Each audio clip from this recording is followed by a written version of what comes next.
Sir, ನನ್ನ ಅವರ ಆ ಒಂದು ಬಾಂಧವ್ಯವನ್ನ ಮನಸ್ಸಲ್ಲಿಟ್ಕೊಂಡು ನೀವು ನಮ್ಮ ಬಾಳು ಬೆಳಗುಂದಿ ಅವರಿಗೆ ಹೇಳಿದ್ರಿ, ಅರ್ಧ ಗಂಟೆ ನಿಮಗೆ ಟೈಮ್ ಕೊಟ್ಟಿದ್ದೀನಿ, ಅದ್ರಲ್ಲಿ ಏನಾದ್ರು ಒಂದು ಹಾಡನ್ನ ಕ್ರಿಯೇಟ್ ಮಾಡಿ. ಅರ್ಧ ಗಂಟೆ ಟೈಮ್ ದಾಟಿ ಹೋಗಿದೆ ಈಗ. ಹಾ ಸರ್, ಈಗಷ್ಟೇ ಬರ್ದಿದ್ದೀನಿ ಸರ್. ಒಳಗೆ ಪ್ರೀತಿ ಮಾಡ್ತವ್ರೆ, ನಮ್ ಮುಂದೆ ಯಾಕೋ ಹೇಳ್ತಿಲ್ಲ. ಕಾಸ್ಟ್ಲಿ ಗಿಫ್ಟ್ ತರ್ತಾರೆ, ಗದ್ದು ಮುಚ್ಚಿ ಕೊಡ್ತಾರೆ, ಗೀತಕ್ಕೆ ಗೊತ್ತಾಗ್ದಂಗಿರ್ತಾರೆ. So nice, so nice, so nice. ಕನ್ನಡಕ ಹಾಕವ್ರೆ, ಕನ್ನಡದ ಯಾರಿಗೂ ಕಾಣಲ್ಲ. ಒಳಗೆ ಪ್ರೀತಿ ಮಾಡ್ತವ್ರೆ, ನಮ್ ಮುಂದೆ ಯಾಕೋ ಹೇಳ್ತಿಲ್ಲ.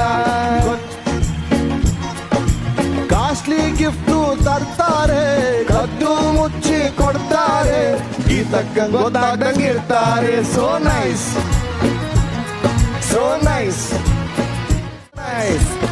ಖುಷಿನಾ? ಖುಷಿ ಅಲ್ಲ? ಏನ್ ಖುಷಿ? ನನಗೆ so nice.